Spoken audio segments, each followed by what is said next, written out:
What is up, everybody? Okay. Um, Now that I'm watching Netflix regularly for the first time in a couple of years now, I stumbled across this documentary which I saw the promotion for you, the trailer for it on YouTube, called "Dog Fights." Apparently, the street fighter by the name of Dada 5000, who used to run with Kimbo, but got pushed to the side so Kimbo could become more popular, started basically holding his own bare knuckle promotion in Miami. I understand why he did it. I understand the reason why everybody was behind it, and it's not like it's not entertaining. And I don't necessarily have anything. I don't necessarily have anything against it. But what I feel is that it was basically a serious hypocrisy. It absolutely was. They were talking about how these guys, they don't have a resume, they have a rap sheet, and this gives them something to. And granted, Dada 5000 would make all this money for the fight and then walk away with nothing, literally nothing, because after he's paid all the fighters, he doesn't have any money left. They'll have it'll be like he's got 4 fights, he makes $800, he's got to pay $200 to the winners, and losers get nothing, which is understandable. And in the documentary, he paid one guy because the dude broke his wrist. In the middle of the fight. The reason why I say it's a hypocrisy is because they're talking about how, oh yeah, they're giving these guys away out of the ghetto. Yet, it all goes back to, you could take the boy out of the ghetto, but you can't take the ghetto out of the boy, because if you watch the documentary, you see one of their top fighters got killed. It was a domestic violence dispute, and it was something with his girlfriend. His girlfriend's brother came out and shot him in the back of the head. Winning $200 a fight didn't stop that.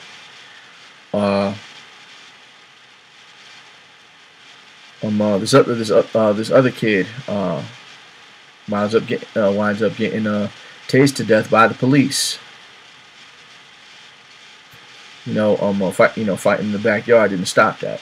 One of the kids that they show, loses twice, and then wins by by a very, very devastating knockout. And then of course now he's a pro MMA fighter. From the time of the shooting of this movie, he was 4-0, and then ultimately at the end, Dada starts training for his first professional mixed martial arts fight. Okay, and going up against somebody else who was pretty much a street fighter as well. And congratulations to him winning. And then he calls out Kimbo because there's not that he had beef with Kimbo. It was the fact that he was coming up with Kimbo, but because Kimbo gained popularity first, he got pushed to the side. You can say the same thing about Nick Diaz and George St. Pierre. They both showed up into UFC around the same time, and they both, GSP rose to superstardom. Nick Diaz washed out, makes a name for himself in Elite XC and Strikeforce, comes back to UFC, and beats BJ Penn, loses to Carlos Condit, loses to George St. Pierre, loses to Anderson Silva. He ain't got nobody to blame but himself. If Dada and Kimbo were to actually fight, it would probably be interesting, but at the same time, I would give that fight to Kimbo, because Kimbo's been in MMA a lot longer, and and apparently from what I saw from his compared to their training, Kimbo learns very, very quickly. Kimbo learns a lot quicker than Dada 5000.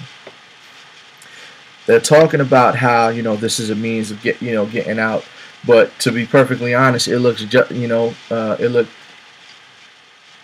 to be. I'm not gonna say it was just as dangerous as like drug dealing or anything like that. They're cracking down on the street fight scene. It used to not be not be a problem anymore, but now they're cracking down on it a lot more.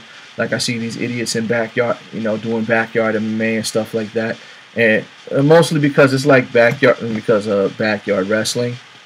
You got these these idiots are doing it for free. They're just holding the fights in their backyard, and they're gonna get beat up and hurt. It's not like they're not doing it for anything. And then some of them are trying to say like, oh yeah, it's just sparring. At least this, there is a reason behind it. Here they're actually fighting for money. And regardless of whatever rules you might put in, regardless of whatever safeties or sanctions you're going to put in, the danger is always going to be of getting severely hurt is always going to be the same, regardless of whether you fight with 32-ounce gloves or bare knuckle. Doesn't matter. So $200 to win. Okay, that's some incentive. I understand that. Go right ahead with it, but don't try to tell me that this is a means of getting people from the ghetto, inside the ghetto, out of the ghetto, because it's still going to bring that the mentality's still there. Everything else is going to be there. I hope the backyard fighters that lived in this movie, I hope they continue to do good. I hope they continue to do good things. If they like fighting, go. You've had some backyard fights. You might have had some exposure. Use that to your advantage and start fighting for real. Not $200. Go for $1,000 purse for losing.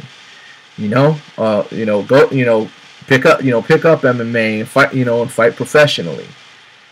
There's no and Florida MMA is sanctioned. Okay, it's like you basically just find a gym. If that, like, they'll understand you don't have the money to be training or anything like that.